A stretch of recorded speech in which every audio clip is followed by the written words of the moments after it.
दोस्तों ये स्टोरी है दो छोटे से मेंढकों की। दोनों बहुत अच्छे दोस्त थे और एक जंगल में रहते थे। उनमें से दिखने वाला एक थोड़ा सा मोटा था और दूसरा थोड़ा सा दुबला था, मगर उनकी दोस्ती बहुत गहरी थी। वो हर रोज सुबह इकट्ठे होते, तालाब पर जाते, वहाँ पानी में डुबकियाँ लगाते, वहाँ उछल कूद करते और बहुत एंजॉय करते। ये सिलसिला बहुत लंबे समय तक चलता रहा। एक दिन दोनों खेलते खेलते बहुत आगे निकल आए और वो जंगल से बाहर निकल गए। जैसे ही वो जंगल से बाहर निकले तो उनको एक तबेला नजर आया जिसमें एक आदमी भैंसों का दूध निकाल रहा था।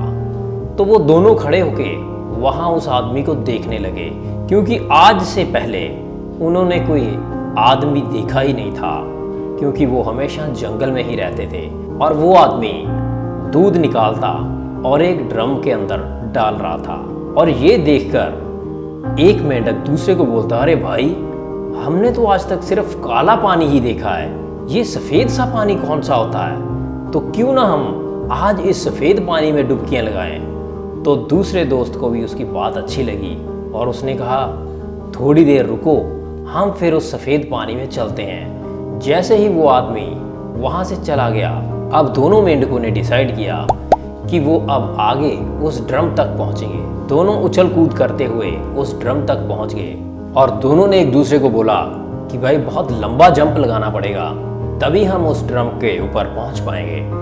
तो दोनों ने बहुत जोर लगाया और उस ड्रम के अंदर जंप कर दिया। तो अब दूध में जंप करने के बाद उनको बहुत अच्छा लगा। उन्होंने देखा कि भाई ये तो बहुत ही मुलायम है, ये तो बहुत ही टेस्टी भी है। हमने आज तक सिर्फ काले पानी में ही तैरियां लगाई हैं और ये इतना सफ़ेद कैसे हो सकता है। दोनों बहुत खुश थे, उछल कूद करते रहे और बहुत एंजॉय किया। बहुत समय खेल कूद करने के बाद अब दोनों एक दूसरे से बात करते हैं कि भाई अब हमें यहाँ से जाना चाहिए। तो दूसरे ने भी डिसाइड किया कि बात सही है कि अब घर जाने का समय आ गया है। मगर जैसे ही उन्होंने ऊपर चढ़ने के बारे में सोचा तो ड्रम अंदर से बहुत चिकना था, जिस वजह से उनके पैर जो थे वो ड्रम को पकड़ नहीं पा रहे थे। तो उन्होंने बहुत जोर लगाया और बाहर कूदने की भी कोशिश की, मगर उनका हर प्रयास मानो फेल हो रहा था। तो उनको लगना शुरू हो गया कि शायद वो अब इस ड्रम से बाहर नहीं निकल पाएंगे।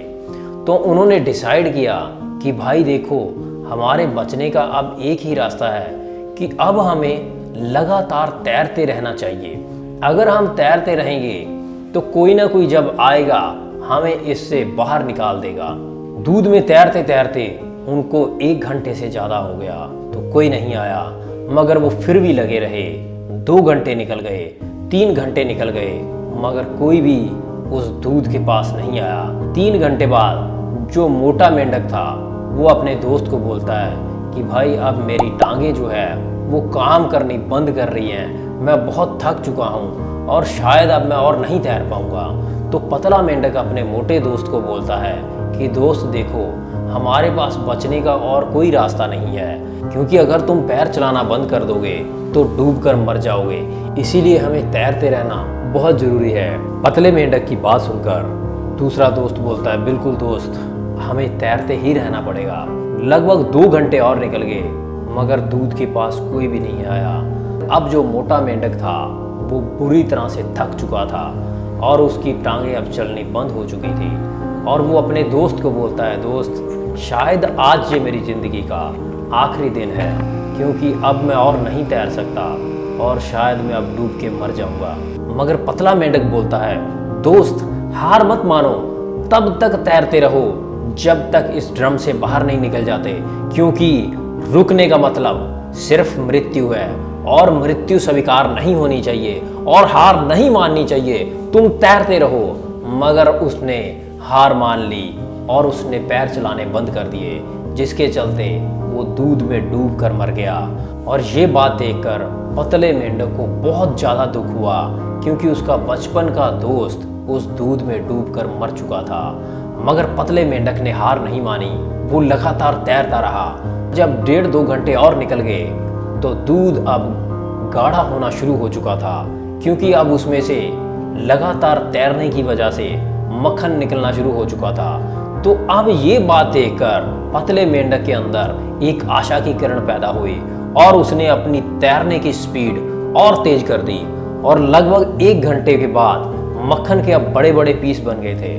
और जब उसने ये देखा तो उसने उस मक्खन के ऊपर छलांग लगाकर बैठ गया और जब वो बैठा तो उसने अपनी पूरी एनर्जी लगाई और एक जंप लगाया और वो उस ड्रम से बाहर निकल गया। जब वो उस ड्रम से बाहर निकला तो उसे बाहर निकलने की तो खुशी थी मगर अपने दोस्त की मौत का बहुत दुख था और वो वहाँ से जंगल वापस चला गया। सो दोस्तों, ये स्टोरी हमें क्या बताती है कि अगर आप निरंतर प्रयास करते रहोगे और तब तक प्रयास करते रहोगे जब तक आप जीत नहीं जाते तो आपकी जीत संभव है। हार सिर्फ उसी कंडीशन में होती है, आप अपने मकसद में सिर्फ उसी वक्त हारते हैं जब आप प्रयास करना बंद कर देते हैं। जिस दिन आप अपने सपने को, अपने टारगेट के ऊपर एक ऐसी दृढ़ता बनाओगे कि मैं तब तक प्रयास करता रहूंगा जब तक मैं सफल नहीं हो जाता, तो आपको सफल होने से कोई नहीं रोक सकता। So thank you very much दोस्तों। अगर ये वीडियो आपको अच्छी लगी तो इस वीडियो को लाइक जरूर कर दीजिए और अपने दोस्तों के साथ इसको ज़्यादा से ज़्यादा शेयर कीजिए और इस चैनल को जरूर सब्सक्राइब कर लीजिए ताकि इसी तरीके की और मज़ेदार वीडियो लेकर मैं आपके सामने आता रहूँगा। तब तक के लिए सेफ रहिए, सुरक्षित रहिए और बाय बाय।